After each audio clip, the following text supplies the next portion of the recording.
be in contact with me all the time. They're called Janus, which is also the two-headed Roman god of change. And their headquarters is in Brussels, Belgium, in the NATO building. And they are a group of psychiatrists and doctors who are into mind control. And they are one of the many groups involved with the Illuminati. And they would contact me and tell me, give me directions that I was to psychically kill this person or psychically injure this person or scare this person. They'd give me the location.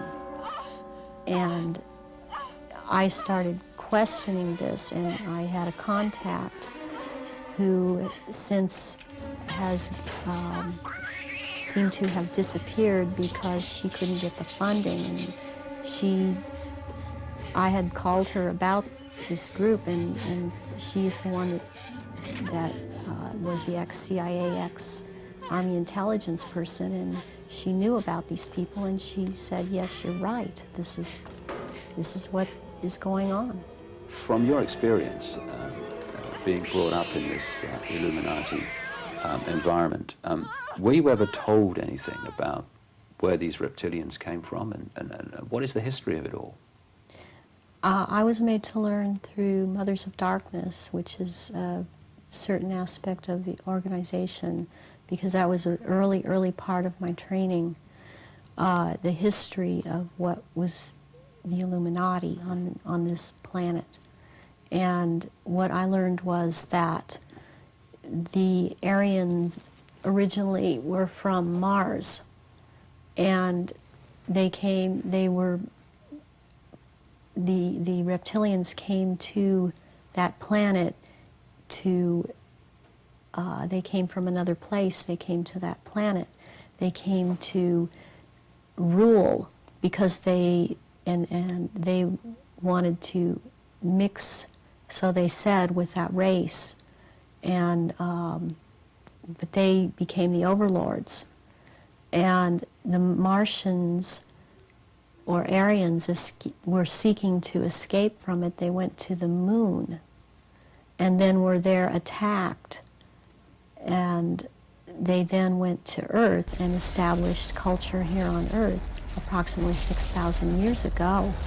And at that point in time, they were doing well, and they were mixing with the indigenous population of this Earth. They were getting along with.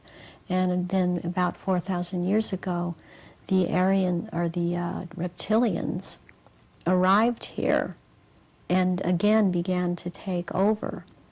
And they instilled themselves in different places underground in the Earth, and also this one part of them, the ruling part, took over and became involved in the politics and in the religion, and started controlling through these means at that point in time, and using the gods and deities that were believed in on this planet, started infiltrating into that and becoming that. And things started, blood rituals started happening. And since that time, that is the way that it has been. And presently, they claim to come from the Merovingian bloodline. They are all of there are 13 bloodlines in Europe that all of what are called royalty are developed from or come from. And they include the Aryans in this, and there's been a big push in this century.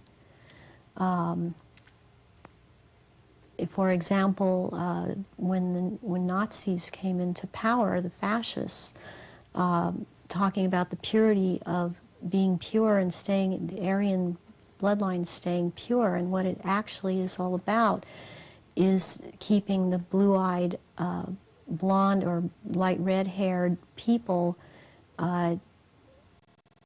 pure, because it is more powerful. And what is in that blood for these reptilians is more powerful, and they need that. And when you start mixing it with people that were indigenous to this earth, then it is not as powerful. It has nothing to do with someone, skin color or nationality. It has to do with keeping the bloodline pure for their use. So blonde-haired, blue-eyed people are the purest from the reptilians' point of view, and that they want to keep that bloodline pure because of how they need to use it. Yes. When I realized that it had to do with blonde hair and blue eyes, I could not do anything about my eyes, and I am not able to wear contacts or I would have brown eyes. But one thing I did do was cut my hair off, because that was part of the rank I was. My hair was down to my knees, and I colored my hair darker. And there were times when after I did cut it off, they had gotten to me, and so the hair would be light red. But that is being in compliance with them. And I did not want to be in compliance to them. I want to expose them, and this is part of it, and I won't be what they want me to be. It's basically just the reptilian mind that's inside. No, it's a reptilian, and it's an astral form of the reptilian. It is like hands, face, nose, mouth. It's not just part of the mind. It is a being inside. And can they materialize into the third dimension and do what Arizona Wilder told Ike they can do with your information? I believe that they can. I don't know exactly how that works, because I only know what I know from listening to people in reverse. So I do know that they can. I believe that they can do that. That the reptilian will overpower the physical in some way, and then it'll shape. I know they shapeshift, and I know that the reptilian will become visible, and because many people have seen them when they're in that halfway changing. So I do believe that this is a physical phenomenon. I know that they do eat people physically. Let's talk about some other famous figures and what you've heard or know about them. Have you heard anything mentioned about the Pope? Yes. The Catholic Church is, it's ripe with that reptilian energy. Nobody gets to be in that kind of a position of willpower without a reptilian within, I would say. Even people like, newscasters. I find that the kind of the low-level newscasters rarely have one inside, but the top-level people do. How about Bush Sr.? Have you done any reversals on him? Yeah. What do you hear from him? He's very, very much overwhelmed with this thing inside of him. I reversed him when he was talking about the fundraiser after Katrina. He and Barbara were on with Larry King, and I got that recording, and he went through the whole thing about how they set it up in order to get meat for the trip. Set up the hurricane? Oh yeah. They revved it up and they directed it to this poor black area of New Orleans, and even Barbara says, you won't care because they're black. And it's all about the meat, and collecting the meat. But the echelon attitude here, the needs of the few outweigh the needs of humanity. And sorry, that just isn't right. But it's going to have to be humanity that's going to rise up and take the stand. You're just going to have to turn off your televisions. They're going to have to get in their car. They're going to have to fire everybody in Washington, D.C. that knows and does nothing. And they're going to have to do something. This apathy's got to end. Otherwise, the way we live is going to end. Period.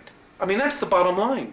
And I'm not coming from a fear space. I'm really quite angry about the apathy and the fact that, when people give lectures and try to tell this, people want to stand up and fight with them. Look at what's happening around us. The indications are everywhere.